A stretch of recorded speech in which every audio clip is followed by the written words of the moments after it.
성경 이사야서 6장입니다. 이사야서 6장 1절에서 13절까지 말씀을 봉독해 드리겠습니다. 이사야서 6장 1절에서 13절까지 말씀입니다.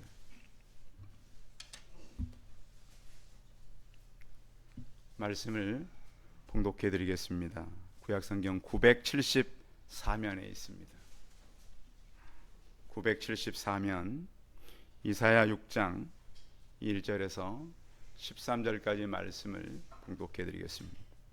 우시야 왕이 죽던 해에 내가 본즉 주께서 높이 들린 보좌를 앉으셨는데 그의 옷자락은 성전에 가득하였고 서랍들이 모셔 섰는데 각기 6날개가 있어 그 둘로는 자기 얼굴을 가리었고 그 둘로는 자기의 발을 가리었고 그 둘로는 날며 서로 불러 이르되 거룩하다 거룩하다 거룩하다 만군의 여호와여 그의 영광이 온 땅에 충만하도다 하더라. 이같이 화답하는 자의 소리로 말미암아 문저방의 터가 요동하며 성전의 연기가 충만한지라. 그때 내가 말하되 화로다 나여 망하게 되었도다. 나는 입술이 부정한 사람이요 나는 입술이 부정한 백성 중에 거주하면서 여호와의 만군의 여호와이신 왕을 배웠음이로다 하였더라. 그때 그 서랍 중에 하나가 부젓가락으로 제단에서 집은 바 핀 숯을 손에 가지고 내게로 날아와서 그것을 내 입술에 대며 이르되 보라 이것이 내 입에 닿았으니 내 악이 제하여졌고 내 죄가 사하여졌느니라 하더라. 내가 또 주의 목소리를 들으니 주께서 이르시되 내가 누구를 보내며 누가 우리를 위하여 갈고 하시니 그때 내가 이르되 내가 여기 있나이다 나를 보내소서 하였더니 여호와께서 이르시되 가서 이 백성에게 이르기를 너희가 듣기는 들어도 깨닫지 못할 것이요 보기는 보아도 알지 못하리라 하여 이 백성의 마음을 둔하게 하며 그들의 귀가 막히고 그들의 눈이 감기게 하라. 염려하건대 그들이 눈으로 보고 귀로 듣고 마음으로 깨닫고 다시 돌아와 고침을 받을까 하노라 하시기로. 내가 이르되 주여 어느 때까지니까 하였더니 주께서 대답하시되 성읍들은 황폐하며 주민이 없으며 가옥되려는 사람이 없고 이 토지는 황폐하게 되며 여호와께서 사람들을 멀리 옮기셔서 이 땅 가운데 황폐한 곳이 많을 때까지니라. 그 중에 10분의 1이 아직 남아있을지라도 이것도 황폐하게 될 것이나 밤나무와 상수리나무가 뱀을 당하여도 그 그루터기는 남아있는 것 같이 거룩한 씨가 이 땅에 그루터기니라 하시더라. 아멘. 옆 사람과 서로 인사하겠습니다. 만나서 반갑습니다. 예, 감사합니다. 6월 셋째 주일 예배 오신 성도들을 환영합니다. 그리고 이제 우리 나 목사님께서 내일 다시 이제 미국으로 가시게 되는데 예배를 마치고 가실 때는 또 갔다가 또 가을쯤엔 한 번 더 오시겠다고 말씀하셨습니다. 그래서 또 인사해 주시고 그러면 좋을 것 같습니다. 여러분 그 읽은 그 감동적인 책 가운데 이제 여러 권들이 있겠지만 제가 어릴 때 읽었던 그 실버스타인의 그 아낌없이 주는 나무, 여러분 다 아시죠? 소년과 이 나무가 어릴 때부터 이렇게 친하게 살았어요. 늘 그 옆에서 놀고 올라가기도 하고 이렇게 이제 놀다가 소년은 이제 나무를 떠나게 되죠. 나무는 무럭무럭 자랐고 그래서 어느 날 이 소년이 다가왔는데 결혼을 해야 되는데 비용이 필요하다는 거예요. 그래서 나무는 나에게 열매가 열렸으니까 이걸 따가지고 가. 그래서 그 나무에 맺혀 있는 많은 열매를 다 따서 자기가 결혼하는데 잘 사용을 합니다. 그리고 또 소년은 나무와 헤어졌어요. 이렇게 한참 따로따로 지내다가 얼마 후에 또 이제는 청년이 아니라 장년이 돼가지고 내가 이제 일을 해야 되는데 사업에 많은 자금이 필요하다. 그 나무는 이렇게 말합니다. 나의 가지를 다 잘라가. 이걸 가지고 사업에 필요한 데 사용해. 그래서 이 나무는 가지를 다 잘라줍니다. 잘라서 보면 이제 기둥까지 다 잘라가는 거죠. 잘라서 소녀는 사업하는데 이것을 가지고 사용을 합니다. 또 헤어졌습니다. 시간이 많이 지나서 이제 어느 날 구루터기만 남은 이 나무에게 한 노인이 다가왔습니다. 보니까 그 소년이었습니다. 그때 와서 내가 이렇게 이제 늙고 나이를 많이 먹게 되었다 이렇게 말하니까 나무는 구루터기만 남아가지고 내 위에 앉아서 쉬어. 내가 의자가 되어줄게. 굉장히 단순한 이야기고 누구나가 이렇게 쉽게 생각해 볼 수 있는 이야기 같지만 이 이야기 속에는 많은 메시지가 들어있죠. 모든 것을 주는 이 나무, 부모의 마음과 같고 또 우리의 모든 것은 예수 그리스도와 상당히 닮아 있는 그런 이야기입니다. 우리는 살아가면서 이제 여러 가지 이제 사람들도 만나고 시간을 보내기도 하죠. 어떤 사람은 이런 필요와 저런 문제로 인해서 만나게 되는 가면 또 이제 그런 것들이 이제 다 해결되면 또 같이 또 이제 멀어져 가기도 하고 또 새로운 일 때문에 만나기도 하고 그런데 늘 그 자리에 있었던 그 나무 어떻게 보면 교회가 저는 그런 것 같아요.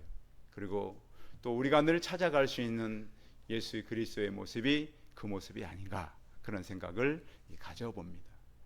오늘 같이 이제 이사야서를 같이 나눌 텐데요.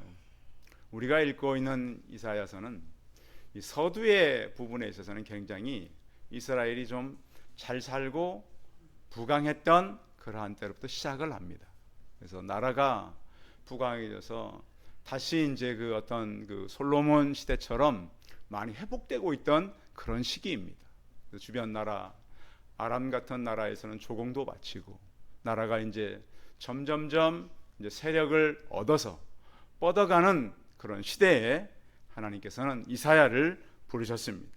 그런데 우리가 이제 성경을 보면서 늘 하나 생각할 게 뭐냐면 하나님의 선지자들은 자기 머리로 책을 쓰지 않았습니다. 무엇으로 쓰지 않았다고요? 무엇으로 쓰지 않았어요? 자기 머리로 쓰지 않았다고요. 이게 중요한 거예요. 자, 그래서 모든 성경의 말씀은 하나님의 감동으로 쓰여진 거예요. 근데 사람은 어떻게 해요? 꼭 자기 머리로 뭘 하려고 그러잖아요. 사람들은 가르쳐 주는 더 잘 해요, 안 해요? 안 해요. 참 안 해요. 그래서 왜 이제 그런 걸 이제 사람들이 하기 싫어하면 사람은 죄성 때문에 그래요. 죄성 때문에. 그래서 이렇게 하나님께서 선지자들을 통해서 가르쳐 주셔요. 그리고 선지자는 남의 이야기를 책으로 쓰는 것이 아니라 자기의 어떤 삶을 통해서 체험한 행동 메시지를 보여주는 거예요. 그러니까 그 삶 자체가 하나님의 말씀이 되고 삶 자체가 하나님의 간증이 되게 살아가는 거예요. 그래서 이사야는 그 이름 자체가 여호와는 구원이시다 이런 표현이에요. 여호와는 구원의 하나님. 그러니까 우리를 이 땅에서 여러 문제에서도 구원하지만 영원히 구원하시는 구원의 하나님의 이름을 이사야는 가지고 있었어요. 그런데 이사야서는 처음부터 자기 소명을 얘기하지 않아요. 1장으로부터 오다가 6장에 와서야 자기 소명을 밝히고 있어요. 그래서 그러면 이 소명이 어떤 소명인가? 이사야를 통해서 그 세대 그리고 오늘날 우리 세대가 들어야 할 하나님의 분명한 말씀을 전하고 있습니다. 그러니까 이사야서를 비춰보면 저희 한반도와 상당히 비슷한 그러한 이 역사를 갖고 있어요. 그래서 우리는 이사야서를 읽을 때 약간 긴장감과 하나님께서 오늘 이 시대에 우리에게 무엇을 말씀하고 있는가를 잘 들어야 된다라고 하는 것이죠. 그래서 이사야서는 이렇게 어떤 시대상과 또 하나는 그들의 폐역상이에요. 사람들이 잘 살게 되면 하나님 앞에 나오는 것이 점점 멀어져 가지고 그렇죠. 제가 요즘에 이제 우리 주변 교회들 얘기를 듣다 보면 저희 교회 주변에도 그 몇 교회는 세워져 있잖아요. 보면 전부 다 그 성도들의 얘기는 뭐냐면 전에는 이렇게 모였는데 지금은 이 정도 보입니다. 거기 가 보면 많은 교회들이 성도들이 전처럼 많이 안 모인다는 거예요. 왜 그래? 그 사람들이 다 어디로 갔어요? 세상으로 나갔어요. 많이. 왜 그렇는가 하면 어렵고 힘들 때는 하나님을 많이 의지했지만 여유가 생기고 자기들 나름대로 할 수 있다는 그런 자기들의 사고가 나름대로 생기면서 하나님을 멀리하게 되는 시대가 바로 지금 이 시대예요. 그런가 하면 또 하나님은 그런 잘못된 사람들을 내가 회복을 시키겠다. 그리고 그들이 이제 깊이 생각하게 될 것은 강대국에 의존하지 말라는 거예요. 이스라엘이 어려움만 지면 꼭 주변 나라를 의지하려고 그래요. 자기 나라를 무너뜨린 나라를 의지하려고 그래요. 그래서 이러한 성숙된 신앙을 가져야 되는데 끝까지 이사야 선지자가 있었지만 성숙된 신앙이 되지 못했어요. 그래서 북쪽도 남쪽도 위기를 맞게 된다라고 하는 것이에요. 그런가 하면 이사야는 하나님께서 불렀을 때 즉각적으로 부르심에 순종했어요. 이게 이제 우리가 쉽지는 않거든요. 하나님 말씀할 때 즉각적으로 순종한다는 것은 굉장히 그 마음 가운데 준비되지 않으면 어려운데 이사야는 그런 모습을 우리에게 보여주고 있습니다. 그런데 이사야가 살아가던 시대에 왕이 있었는데 이 왕은 우시야 왕이었어요. 언젠가 제가 한번 우시야 왕의 이름 뜻을 설명해 드렸는데 기억하고 계세요? 우시야 왕은 따라하겠습니다. 여호와는 나의 힘이시다. 그래서 이 우시야 왕을 부를 때 어떻게 부른다 그랬어요? 그렇죠. 우시야. 그냥 우시야 그러지 말고 우시야 부를 때는 어떻게 부르라고요? 우시야. 여호와는 나의 뭐라고요? 힘이라고요. 이런 왕이었어요. 아마 그 선조들이 져줬겠죠? 진짜로 그 이름값을 했어요. 사람들 그 이름을 이렇게 짓는 것도 참 그 부모들이 생각을 많이 해서 짓잖아요. 그래서 진짜로 아주 힘있게 국가를 이끌었어요. 나라가 막 부강해지고 잘 살았어요. 그런데 뭐가 문제였냐면 교만이 들어왔어요. 어떤 교만이 들어왔냐면 원래 이제 왕이 해야 될 일이 있고 선지자들이 할 일이 있고 제사장이 할 일이 있었어요. 그런데 이 하나님께 드리는 제사는 누가 지내야 됩니까? 제사장이 지내는데 자기가 제사를 지내버린 거예요. 하나님께서 그냥 계시지 않았어요. 그 몸에 뭐가 생겼어요? 문둥병이 생겼어요. 그러니까 우리가 하나님 앞에 조심해야 돼요? 내 마음대로 해야 돼요? 조심해야 돼요, 늘 우리는. 그래서 우리가 깨어 있어서 분별력이 필요한 거예요. 분별력이. 그러니까 분별력이 없으면 계속 실수에 실수를 하게 돼요. 그래서 언제나 우리가 말씀을 대할 때마다 우시야도 나라를 잘 이끌고 유능한 왕이었는데 하나님께서 정해놓은 그런 법도를 지키지 않으므로 문둥병이 걸리게 되었다. 그래서 우리는 시대가 갈수록 사실 시대는 혼탁해지게 돼 있어요. 요즘에 그러잖아요. 북한이 막 최근에 뭐 담장도 쌓는다 그러고 절대 우리랑 같이 안 한다 그러니까 지금 이 모습은 서독이 망할 때 모습과 너무 똑같다. 비슷하다. 그러니까 우리가 하나님 앞에서 할 일이 무엇인가를 분별하고 또 이 시기가 어떤 시기인가를 깨닫고 나가는 것이 중요한. 그런가 하면 또 그때에 더 심각했던 것은 우상 숭배가 팽배해졌다는 거예요. 지금 우리나라 보십시오. 우상 숭배가 얼마나 심각해지고 있습니까? 우상 숭배자들이 얼마나 커다란 능력이 있는 것처럼 구원 있는 것처럼 사람들을 혼미하게 만들고 있습니까? 그런데 하나님은 이러한 한 왕의 이런 부강한 때에 또 하나님께서 이렇게 사용하는 때 이 우시야 왕이 죽는 때가 왔다는 거예요. 자, 사람은 누구나 하나님이 정하는 죽음의 시간들이 있는 것이죠. 그런데 그때에 하나님께서는 이 이사야를 불렀다는 거예요. 자, 한번 거기 성경 1절 읽어보겠습니다. 1절 시작. 우시야 왕이 죽던 날 내가 본즉 그래서 높이 들린 보좌에 앉으셨는데 그의 옷자락은 성전에 가득하였고. 자, 성전에 들어갔다 누구를 본 거예요? 하나님을 본 거예요. 우리 성도들은 개인적으로요 하나님을 만나는 그 경험들이 꼭 있길 바랍니다. 개인적으로 있어야 돼요. 그래서 그 개인적으로 하나님을 만나지 못하면 그 하나님에 대한 그 하나님의 신전 사상이 약합니다. 그러다 보니까 하나님의 말씀에 대한 깊이가 약해져 가요. 그래서 하나님을 대할 때 말씀에 대한 깊이를 계속 우리가 느끼려면 사실은 하나님을 만나는 경험이 있어야 합니다. 자, 이사야가 사실은 어떤 것에 참여하게 되냐면 하나님 나라의 회의장에 참여했다 이렇게 보게 되는 거예요. 왜 그런가 하면 자 2절도 읽어볼까요? 2절 시작. 스랍들이 모시고 섰는데 각기 6날개가 있어 둘로는 자기 얼굴을 가리었고 그 둘로는 자기 발을 가리었고 둘로는 날며. 자, 이 스랍들이 천사들이거든요. 하나님이 보내서 일하는 그러한 하나님의 사자들이란 말이에요. 그래서 다 모여서 이제 하나님을 찬송하고 모이는 하늘나라의 회의장이에요. 그것을 보게 된 거예요. 그런데 보세요. 왕이 죽게 돼서 사실은 이 우시야 왕이 유능한 왕이었기 때문에 그 큰 일을 하는 인물이 사라지면 사람들은 절망에 빠지잖아요. 그렇듯이 그럴 시점에 오늘 이사야는 하나님을 만나게 된 거예요. 무슨 경우냐면 여러분, 혹시 여러분들이 일을 하다가 절망이 찾아올 때가 있어요. 우리에게 소망을 가지고 막 달려가는데 소망을 만나는 것이 아니라 어려움을 만나는 때를 만난다는 거예요. 그때에 오늘 이사야는 성전에 들어가서 하나님을 만나게 된 거예요. 그래서 위기가 하나님을 만나는 기회가 되시기 바랍니다.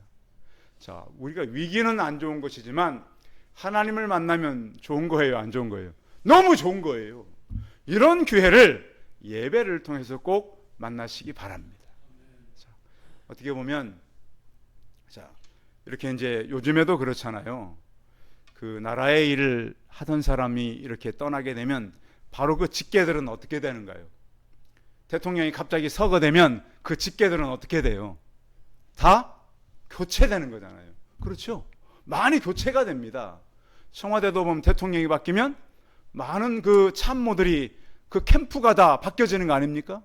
어떻게 보면 이사야 선지자도 이 자료에 보면 왕과 굉장히 가까웠던 그런 인물이라는 기록이 있어요. 자, 왕이 죽었으니까 이제 이사야는 해고돼야 될 상황이란 말이에요. 근데 누구를 만난 거죠? 하나님을 만났다는 거예요. 그래서 우리 인생은 뭐냐면 인생의 위기를 만나도 꼭 그 위기의 순간에 하나님을 만나시기 바랍니다. 그래서 위기는 기회가 된다는 거예요. 많은 사람들이 요즘 위기를 만나고 있어요. 위기를 만나서 이런 상황을 어떻게 극복해 갈까? 그런데 유일하게 그 위기를 극복할 수 있는 방법은 하나님을 만나는 것입니다. 왜냐하면 하나님을 만나면 새 소망이 주어지는 거예요. 역사를 보시면요, 국가가 없어지기도 하잖아요. 지금 우리 대한민국 외국인들이 얼마나 많이 들어와 있습니까? 왜 이렇게 많이 들어와 있죠? 왜 많이 들어와 있어요? 예, 그런 것도 있고 또 구경도 많이 하러 오고, 아무튼 대한민국이 왜 어떤 조건 때문에 오는 거예요? 전보다는 잘 살게 되고 구경할 것도 많다는 거예요. 자, 그런데 우리 한국에 와 있는 어려운 나라에서 온 사람들 얘기 들어보면 너무너무 힘들어요. 그렇잖아요. 지금 전에 우리 대한민국도 어려워서 미국이나 일본으로 많이 가는 때가 있었잖아요. 그렇잖아요. 뜻이. 그런데 들어보면 그 사람들이 대한민국을 왔는데 중요한 건 이곳에서 하나님을 만난 사람들의 간증들이 있어요. 그런데 들어보면 와, 그 사람들은 위기를 만나서 어떻게 대한민국을 왔지만 이곳에 와서 하나님을 믿는 사람을 만나서 인생이 정말로 형통한 그런 사람들이 되었더라고요. 그래서 좀 대한민국도 좀 어려워지고 있잖아요. 그래서 이 어려운 시기에 이사야가 우시야 왕이 죽던 해에 그의 모든 것을 내려놔야 되지만 성전에 갔다가 정말 살아계신 하나님을 만난 것처럼 하나님을 만나서 새 소망이 있기를 바랍니다. 시편 146편 이렇게 말합니다. 3절에 보면 귀인들을 의지하지 말고 도울 힘이 없는 인생도 의지하지 말라 그럽니다. 호흡이 끊어지면 흙으로 돌아가고 그날에 그의 생각이 소멸하리로다. 야곱의 하나님을 자기 도움으로 삼으며 여호와 자기 하나님에게 자기 소망을 두는 자는 복이 있도다. 그래서 여러분들 사람 의지하지 마시고 하나님 의지하고 살아가시기 바랍니다. 두 번째는 그 하나님을 만났는데요, 놀라운 일이 시작되었습니다. 자, 이런 상황입니다. 자, 이런 상황 속에서 6절 읽어볼까요? 6절 시작. 그때 스랍 중 하나가 부젓가락으로 제단에서 집은 바 핀 숯을 손에 가지고 내게로 날아와서 7절. 그것을 내 입술에 대며 이르되 보라, 이것이 내 입에 닿았으니 내 악이 제하여졌고 내 죄가 사하여졌느니라. 예, 많이 들어봤던 구절 아닌가요? 주일마다? 그렇죠.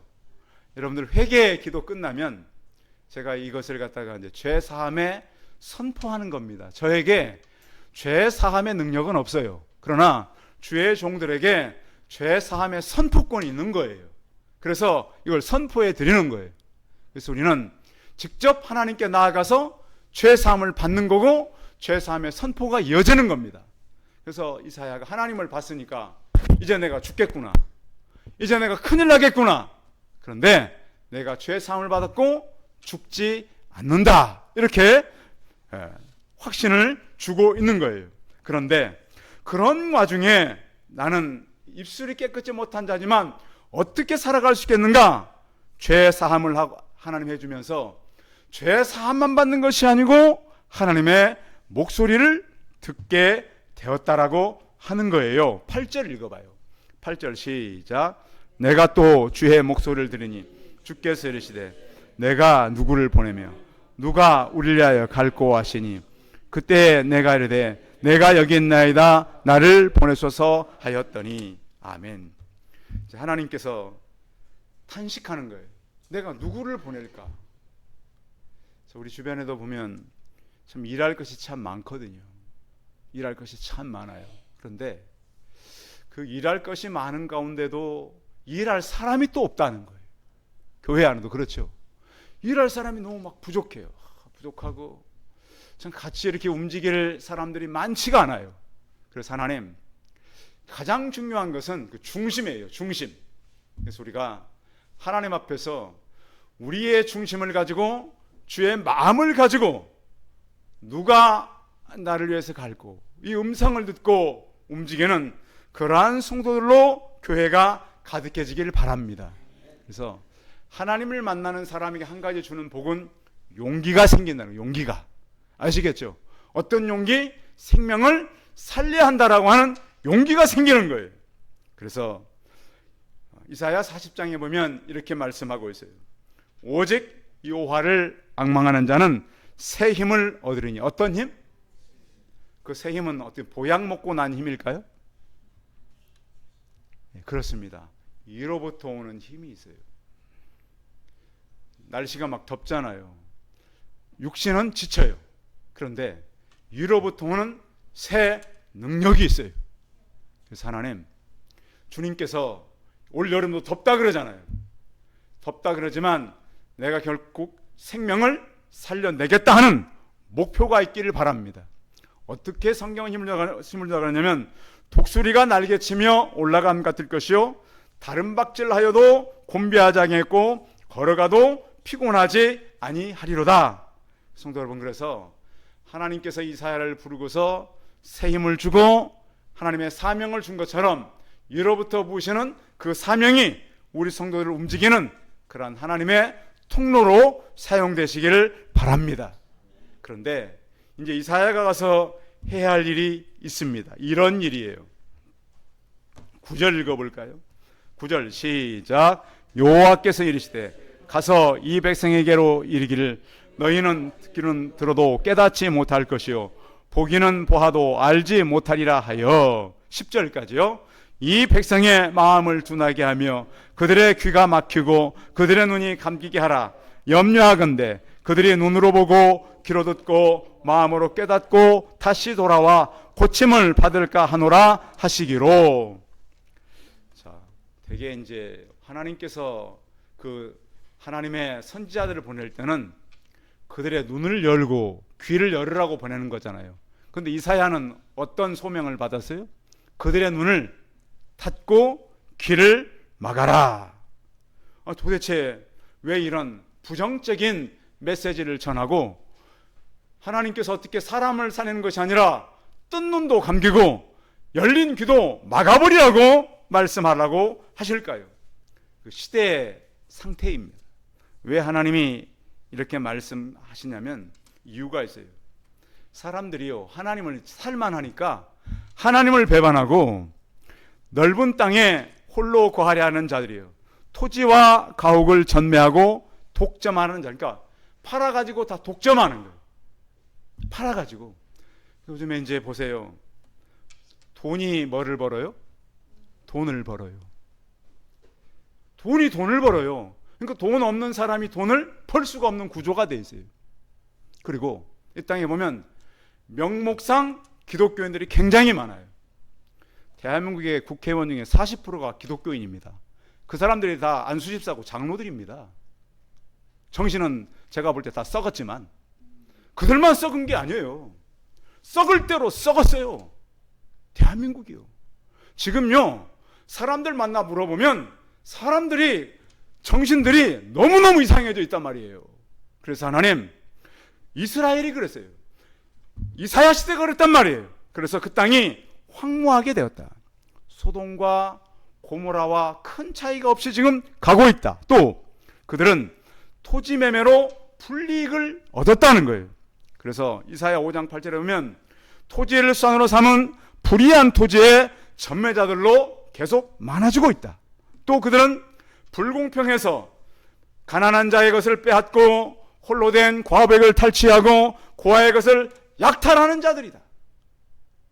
그런 시대가 바로 이사야 시대였습니다. 그러니 하나님이 두려운 것은 저렇게 악한 자들이 눈을 떠서 깨닫고 귀를 열어서 회개할까 내가 두렵다. 용서하겠다는 거예요? 안 하시겠다는 거예요? 안 하시겠다는 거예요. 나의 이미 용서의 시간이 지났다. 그래서 그러면 하나님 이 메시지를 언제까지 선포해야 합니까? 이렇게 부정적인 말을 언제까지 해야 합니까? 하나님은 이렇게 말씀하십니다. 자, 11절 읽어봅니다. 11절 시작. 내가 이르되 주여 어느 때까지니까 하였더니 주께서 대답하시되 성읍들은 황폐하며 주민이 없으며 가옥들에는 사람이 없고 이 토지는 황폐하게 되며 12절 여호와께서 사람들을 멀리 옮기셔서 그 땅 가운데 황폐한 곳이 많을 때까지니라. 다 황폐하게 하겠다. 이걸 내가 다 쓸어버리겠다. 그리고 그 중에 정말 적은 수가 남을지라도 13절도 같이 읽어봅니다. 시작. 그 중에 10분의 1이 아직 남아있을지라도 이것도 황폐하게 될 것이나 밤나무와 상수나무가 배임을 당하여 또 그 구루터기를 남아있는 것 같이 거룩한 씨가 이 땅에 구루터기니라 하셨더라. 아멘. 이사야서는 남은 자 사상이 드러나는 말씀입니다. 내가 다 잘라버리겠다. 그래서 사실 이사야 시대에 북이스라엘이 아수르에 의해서 철저하게 무너져 버립니다. 대한민국의 절반이 지금 북한도 대한민국 땅인 거 아시죠?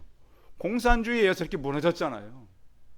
그런데 남쪽도 그 북쪽이 무너지니까 북쪽의 영향을 남쪽이 받습니다. 대한민국은 정신 차려야 합니다. 대한민국의 북쪽 영향을 받으면 되겠어요? 안 되겠어요? 그런데 받은 사람들이 많이 있다는 거예요. 정신 차려야 돼요. 남유다가 남아있어서 북아수르 영향을 받아 결국은 남유다도 어떻게 돼요? 다 무너져 버립니다. 우리는 그 역사 속에서 이스라엘 속에서 우리를 볼 수가 있는 거예요. 그래서 우리는 하나님께서 구루터기는 남기겠다. 구루터기는 뭘까요? 저는 이 땅의 교회라고 봅니다. 성도 여러분, 우리 성도님들이 남아있는 믿음의 구루터기가 되시기 바랍니다. 그래서 하나님께서 오늘 이렇게 말씀하잖아요.